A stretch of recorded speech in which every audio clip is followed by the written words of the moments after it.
우리 말씀을 보겠습니다. 우리 말씀은 전도서 말씀을 계속 연이어서 보도록 하겠습니다. 전도서 10장 12절에서 15절의 말씀을 보도록 하겠습니다.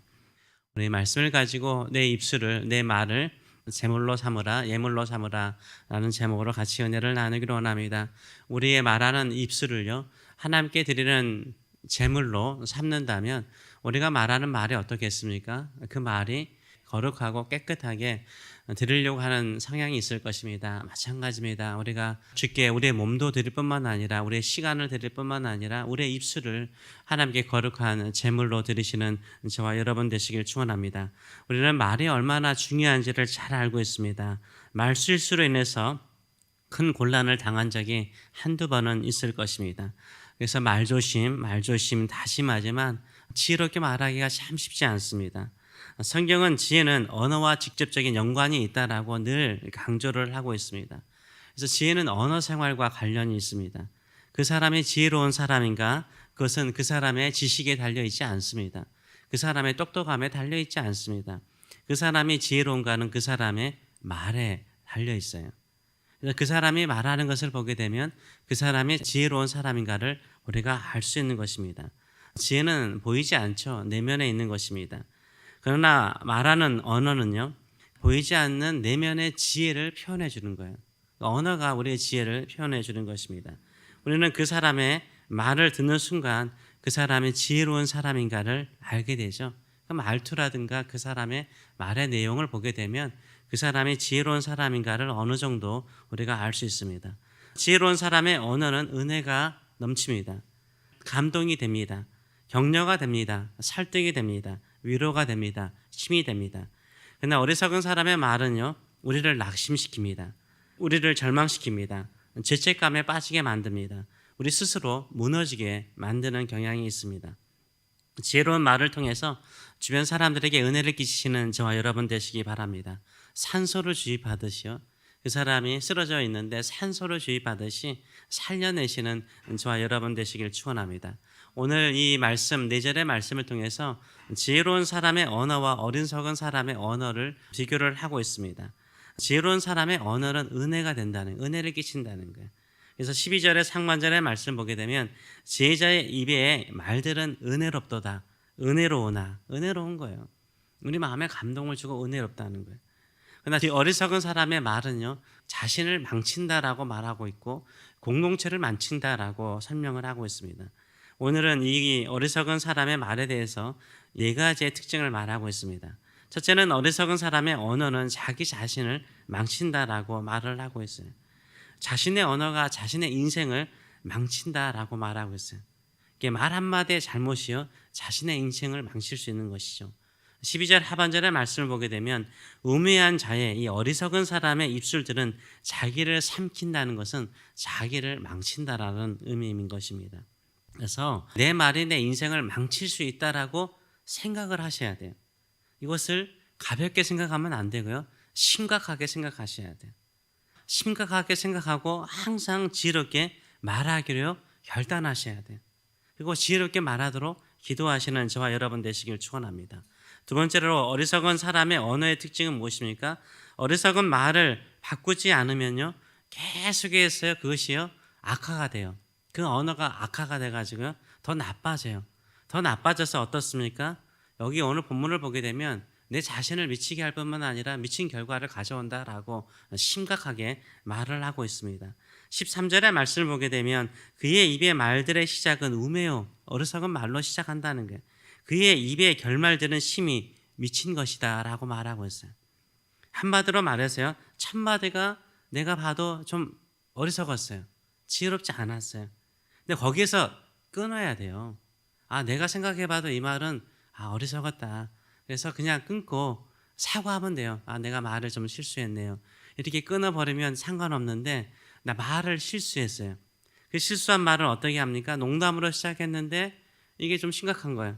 그러다 변명하게 되고 핑계대게 되고, 핑계대다 보면 거짓말이 되게 되고, 거짓말 때문에 수많은 사람들에게 상처와 아픔을 주게 되고 결국 자신을 망치는 거죠. 이러지 말라는 거예요. 그냥 말실수, 첫마디가 실수거나 중간에 실수가 되면 그냥 인정해 버리는 게 제일 좋습니다. 사과라는 거예요. 그것으로 인해서 어리석은 자가 되기보다는 오히려 지혜로운 사람으로 살라라고 말을 하고 있습니다. 세 번째로 어리석은 사람의 특징이 뭡니까? 항상 모든 성경이 다 강조해요. 뭐죠? 말이 많다는 거예요. 말이 많으면 실수가 많은 거예요. 잠언이라든가 여러 성경에서 말이 많으면 실수가 많다는 거예요.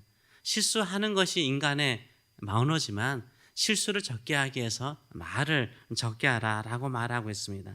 14절의 말씀을 보게 되면 이렇게 말하죠. 우매한 자는, 어리석은 사람은 말을 많이 한대요.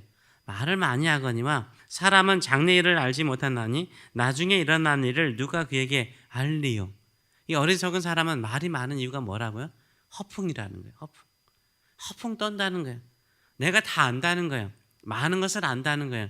특별히 뭘 안다는 거예요? 사람들은 미래를 몰라요. 우리가 어찌 한 치 앞을 알아요. 한 시간 이후에 어떤 일이 일어날지 어떻게 알아요. 그런데도 불구하고 이 어리석은 사람은 말이 많은 이유가 안다는 거예요. 내가 장래일도 안다는 거예요. 미래일도 안다는 거예요. 문제는 그 일을요 확신 있게 말한다는 거예요.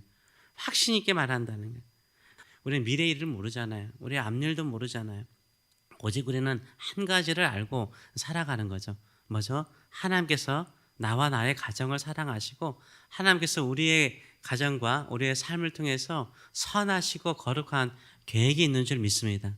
그거 믿고 나가시는 저와 여러분 되시길 축원합니다. 하나님의 계획과 뜻으로 우리의 인생이 새로워지는 줄 믿습니다.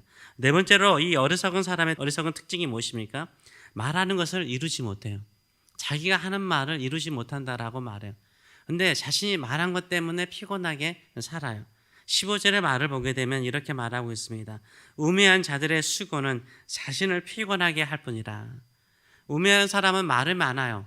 근데요, 그 열매가 있어요, 없어요? 없어요. 그리고 한평생 피곤하게 산다라고 말을 하고 있어요. 그들은 성읍에 들어갈 줄도 알지 못함이니라 라고 말하고 있어요. 성읍은 공동체를 말하죠. 이 성읍에 들어가지 못해요. 이 공동체 안에 들어가지 못한다는 거예요. 이 공동체를 해롭게 할 뿐이지 유익을 주지 못한다라고 말을 하고 있습니다. 어떤 사람은 말로써 일을 하는 사람이 있어요. 그렇죠? 같이 일하는데 계속 말만 하고 말로써 다 할 수 있다라고 말하는데 하는 일이 없어요. 그리고 말 많은 사람이 더 피곤해요. 그렇죠? 더 피곤해요. 더 피곤하다. 실질적으로 열심히 말 없이 일하는 사람은 피곤함이 없이 오히려 더 열심히 일하는 것을 보게 됩니다. 말로 일하는 사람이 아니라 우리의 성실함으로 우리의 근면함으로 나가시는 저와 여러분 되시길 축원합니다. 결국 사람들은요 누구를 존경하죠? 그 사람의 말로요 그 사람을 존경하지 않아요. 말이 없지만 그 사람이 성실하게 꾸준히 부지런히 섬기고 일하는 모습으로 존경을 하게 되는 것을 우리가 볼 수 있습니다. 그렇다면 우리가 어떻게 하면 지혜로운 언어를 쓸 수 있을까요? 지혜로운 사람이 될 수 있을까요? 우리 이 말에 반대로 하면 되죠. 말을 적게 하면 돼요. 그리고 이미 말씀드린 것처럼 첫 마디가 실수하거나 가면 갈수록 내가 이 말은 실수였네라고 생각하면 그 자리에서 사과하시면 돼요. 돌이키면 더 새로운 역사, 오히려 사람들에게 신뢰받는 사람이 될 줄 믿습니다. 미래일 우리가 알 수가 없어요. 그러니까요 항상 오늘 하루에 감사하는 언어를 쓰시는 저와 여러분 되시길 축원합니다. 성경은 이렇게 말하고 있습니다. 에베소서 4장 29절의 말씀을 보게 되면 무릇 더러운 말은 너희 입 밖에도 내지 말고, 더러운 말은 너희 입 밖에도 내지 말래요. 욕이라든가 저주의 말은요 쓰지 않는 것이 좋습니다. 오직 덕을 세우는데 소용되는 대로 선한 말을 하여 듣는 자들에게 은혜를 끼치라라고 말을 하고 있어요.